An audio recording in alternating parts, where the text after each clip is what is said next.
ing jejer guwa Kiskendha.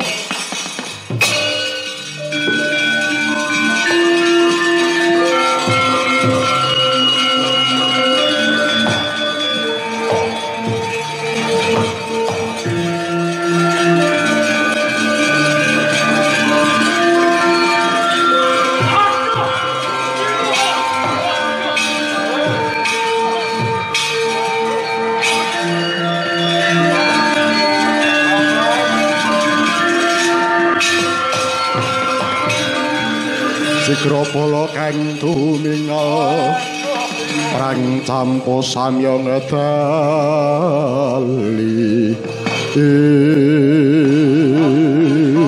Rokene jeneng sira putres getih kaya ngono. Nuwun kisulun barang matur. Angin padha paring daud dumateng kula njejaki wonten tapel ates guwa Kiskendha. Dumadaan wonten fratanipun kethek abrit warnanipun inggih Sugriwa. Lho. Anjur menika srayaning dewa. Kepalan Sampun lundhaking kasunyatane matepun dados peperangan. Sedaya para kawula paduka kasoran dipingalih kula tetandhingan iki kasoran kula dipun caket dening Sugriwa. Pantes gedhe-gedhe gedhehipun.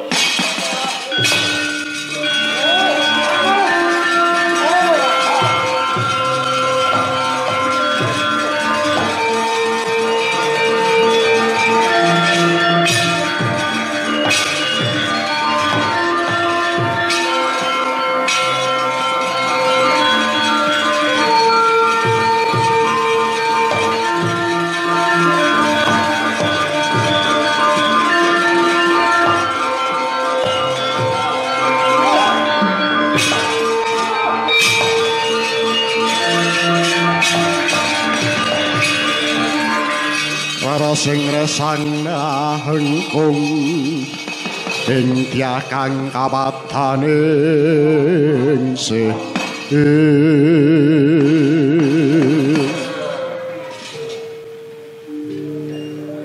Yono kepek abang cacah loro sing jenenge Sugriwa sapa lek do pripatku aku kakaran Sugriwa aku katane Subalya oh yang jebul duwe kata oh asket jare wong siji kok loro nadyan to kepek cacah 1000 maesa sura ragi ngerti ya Maesa Sura. Endak ngomong dadi kekarapanku. Bakal ngayunake Dewi Tarawati. Wis rusak pranataning jagat. Sugriwa sumurupa lamun to durung bisa cetakepan kelawan Dewi Tara. Maesa Sura bakal bisa ngobrol-abrik kayangan sakarepe dhewe apa maneh amung kepek cilik elek Buteng betah aniaya ya pranyata jeneng sira iku sipating yang kara murka mula ing bumi iki kudu desas disirnake sapa walanan pang marang Maesa Sura kenyataane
kowe tegel marang katamu. Tembul. Aku mundhal sabdanku mono. Amung kanggo hapus kramamu. Diwipun kakang mono kang nandhang sengsara kanthi kemekaning kalaya. Awit ngono saka gedhening arganing nafsumu kang kepengin daluk ganjarane kaya iki Subali sing meger-meger. Sugriwa Subali urip iso meger-meger. Tak goleki wis Subali.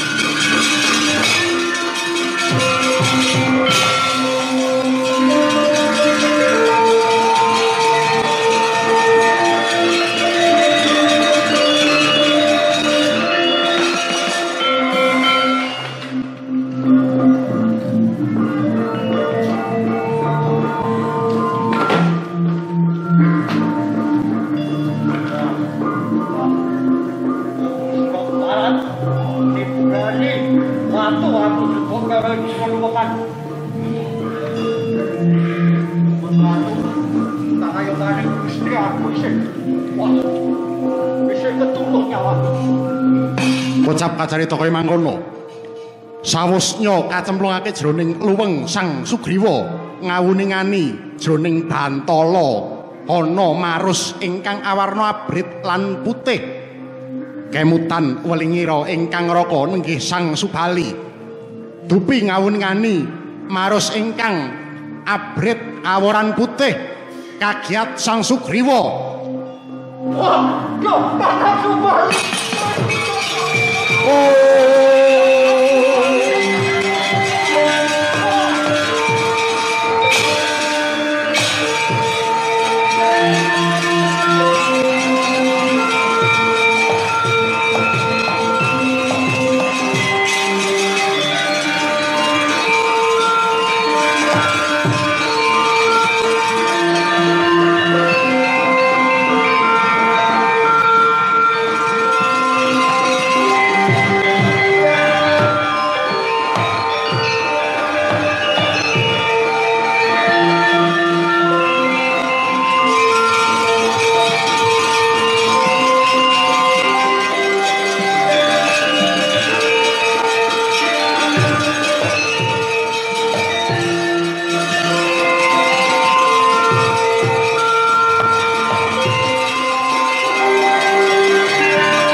Kingken Sumargiya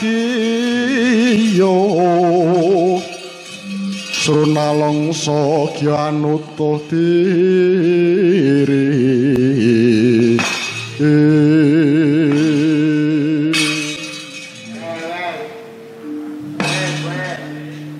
Iki kuwi sasi sing kebak pangapura. kok do padha padu to. Sugriwa, Subili. Subali. Wonten sawuh pukulun. Kula timbang kacau pukulun. Kowe iki do lapo, Lapo kon iku? Kepareng kula mantu pukulun. Piye? Estunipun menapa yen dados dawuh paduka sampun kula tindakaken. Malah kepara kula sampun mangsah yudha kaliyan Patih Jatasura. Lah, ing mriku Patih Jatasura sampun taturan kanjang lajeng mlebet wonten guwa. Lah, guwa Iskenda katutup kula mboten saged buka lajeng kula nyuwun pitulungan dhateng kadang kula pun Kakang Subali. Nanging dijelomprongke pukulun. Mboten ateges mau jlomprongaken jenenganipun wonten sajroning guwa Iskenda kula kapisah mengsah tanding kaliyan Lembu Sura. Kula kapisah kaliyan Kakang Subali.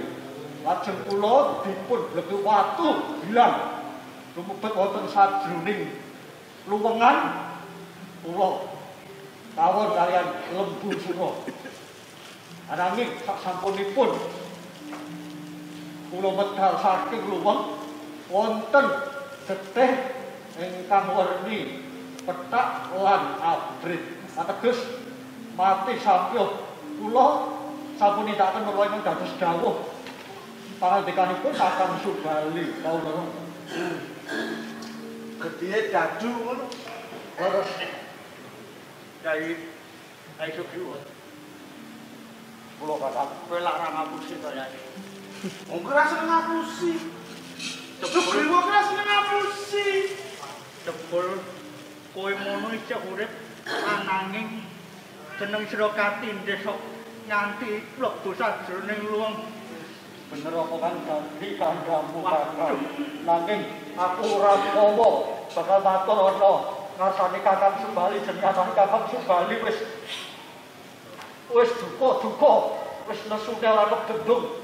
Banjur aku tok cempalani kaya mangkono kakang.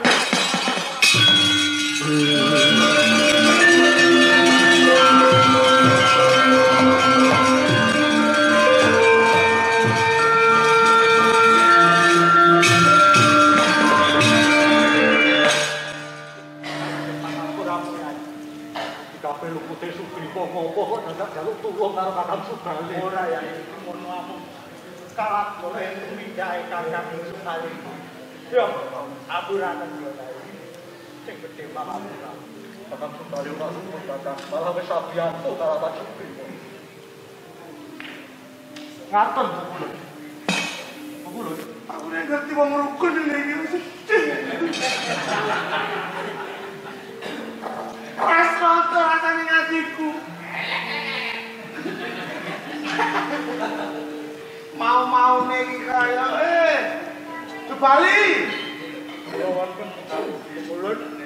Kita kuwi jejering kita pujang karo ngajan kowe kuwi wis dadi wujud rewanda. Ning satemene lak kowe iki satriya kang jangkep kanca indriyane. Kowe iki traing Gunung Tunon, Agrastina. Kowe iki anake Gotama kok getapan iki piye to? Nek durung ana dodok seleng perkara, aja banjur wani nibake tangan. Luput kowe Subali, mesakno adimu. Sing ora ngerti ketangipun perkara apa-apa, bakune iki mung bakal nindakake. Apa kan dadi pitungkas kita kok malah mbok ajar, mbok polo gantang ngono kuwi. Kula sampun luput. Yen wani kok aja wedi aja wani-wani.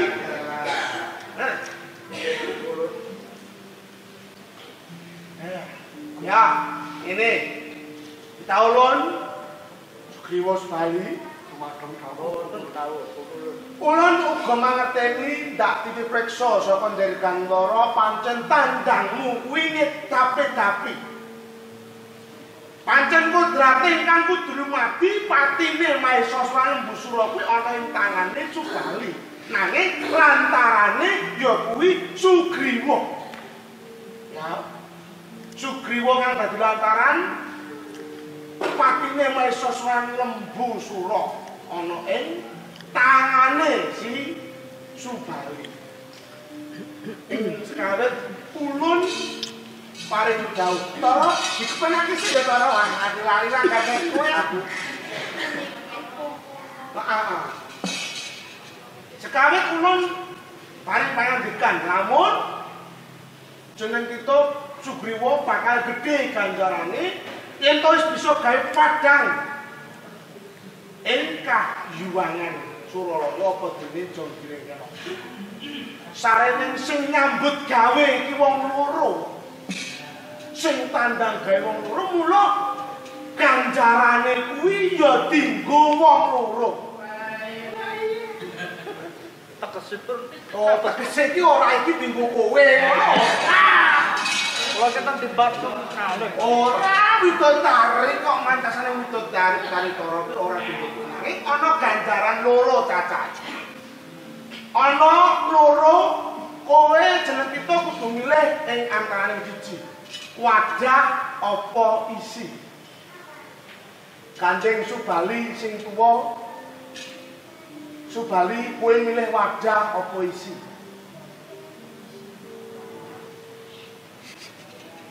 Nek wadah kok iso diseni dhewe, yen isi engko barata golek wadah. Kula wadah mawon kula. Wes tenan kuwi? Nggih. Sugriwa kowe tetep kudu milih isi. Merga kadangmu tuwa milihe mijine wadah. Kula lila legowo kula terima. Pikantuk isi kula. Wardine wadah ngono ya kuwi pangawakane Betari Tara. Awit Betari Tara kuwi bisa dadi wadah kanggo panerusing trah ing Agrastina. Mula Tara bakal tak pasrahke ing Subali. Banjur isi mono wujude Kiskendapura. Mula kang sapa iku jeneng kita Kaki Sugriwa, sarene jeneng kita miji isi ateges jeneng kita bakal ulun wisuda dadi Nerpati madhepon Nalendra ing Kiskendapura. Prabu Codor Paduka, kula wis patem dawuh.